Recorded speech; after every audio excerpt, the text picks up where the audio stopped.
एक खूबसूरत महिला के पूरे शरीर पर सोयाबीन का तेल लगा दिया गया और फिर उसे जबरन एक तंग सीवर नाली में धकेल दिया गया। हालांकि वह महिला काफी दुबली पतली थी, लेकिन जैसे ही उसकी कमर तक का हिस्सा सीवर में गया, उसकी टांगें छेद में अटक गईं। वहां खड़े लोग उसकी मदद करने के बजाय उसे और जोर से धकेलने लगे। अचानक उसके शरीर की हड्डियां एक नुकीली धातु से कट गईं और दर्द के मारे वह चीख उठी। महिला ने गिड़गिड़ाते हुए उनसे कहा कि अगर ऐसे ही जबरदस्ती की गई तो उसकी हड्डियां चकनाचूर हो जाएंगी। लेकिन वे लोग नहीं माने। उन्होंने उसे धमकी दी कि अगर वह सीवर में नहीं गई तो गोली मार देंगे। बेबस होकर वे फिर से उसे जबरदस्ती धकेलने लगे। दर्द इतना भयानक था कि उसकी चीखें गूंजने लगीं। सौभाग्य से उसके शरीर पर लगा तेल मददगार साबित हुआ और वह एक मछली की तरह फिसलकर सीवर में गिर गई। गिरते ही ऊपर के लोगों का व्यवहार अचानक बदल गया। अब वे सब बहुत चिंतित दिखने लगे कि कहीं वह महिला सीवर के गंदे पानी में डूब न जाए। लेकिन वह महिला बहुत अच्छी तैराक थी। वह पानी से ऊपर आई, लेकिन सामने का दृश्य देखकर सहम गई। गंदे पानी पर बदबूदार काई की मोटी परत थी। उसने बदबू को सहते हुए वायरस की दवा खोजी और तैर कर किनारे आई। जैसे ही उसने बताया कि दवा मिल गई है, ऊपर के लोग फिर से उसके प्रति अच्छे बन गए। वे चाहते थे कि महिला दवा को एक रस्सी से बांध दें ताकि वे सब मिलकर उसे इस्तेमाल कर सकें। लेकिन महिला जानती थी कि 3 खुराक की दवा 5 लोगों के लिए काफी नहीं होगी। वह बोली, अगर तुम लोग दवा चाहते हो तो वैसे ही नीचे आओ जैसे मैं आई थी। इसके बाद वह सीवर के अंदर चली गई और एक गुप्त जगह पर दवा छुपा दी। तभी उसे एक जगह से रोशनी आती दिखाई दी। वह ऊपर चढ़ी, लेकिन बाहर का दृश्य देखकर वह टूट गई। बाहर का इलाका पूरी तरह सील था और चारों ओर पुलिस तैनात थी।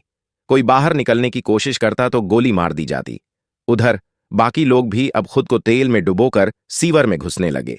लेकिन जैसे ही एक बड़ा सा दाढ़ी वाला आदमी घुसा, वह छेद में अटक गया और दर्द से चीखने लगा।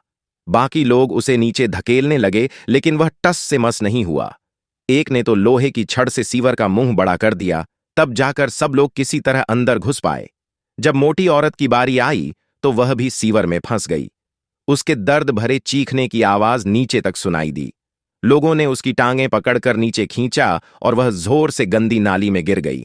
महिला ने उसे खींचकर किनारे लाया, लेकिन जैसे ही दाढ़ी वाला भी किनारे आने लगा, चश्मा पहने व्यक्ति ने उस पर शक कर उसे वापस पानी में धकेल दिया। दोनों में भयंकर झगड़ा हुआ। दाढ़ी वाले ने चश्मे वाले पर बंदूक से वार किया। दोनों पानी में डूब गए। कुछ देर बाद गोली चलने की आवाज आई। फिर चश्मे वाला बाहर आया और बताया कि उसने दाढ़ी वाले को मार दिया। अब वह महिला से दवा की लोकेशन पूछने लगा।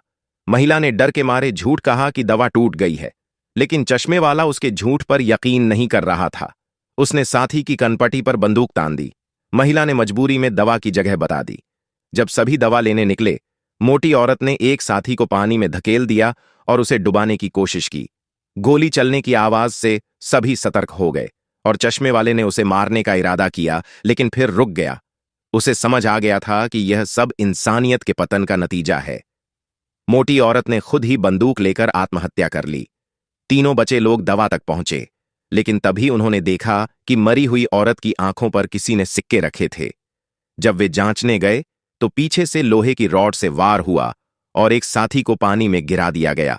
दाढ़ी वाला अब भी जिंदा था। अब चश्मे वाला और महिला जान बचाकर भागे और आखिरी सीवर के चूकू तक पहुंचे, लेकिन सीढ़ियां जर्जर थीं। महिला गिरते गिरते बची और दवा भी गिर गई। पीछे से दाढ़ी वाला पहुंच गया। डर के मारे चश्मे वाले ने महिला को दवा दी और खुद को दाढ़ी वाले के साथ नीचे गिरा दिया। दोनों की लाश पानी में तैरती रही। महिला रोती रही, लेकिन अब उसे जीना था। उसने दवा खुद को दी और खुद को बाहर निकालने में कामयाब रही। बाहर कोई उसकी मदद को नहीं आया। वह लगभग नग्न अवस्था में चल रही थी। तभी एक नेकदिल इंसान ने उसे कोट दिया। पहली बार उसे इंसानियत की एक किरण दिखाई दी।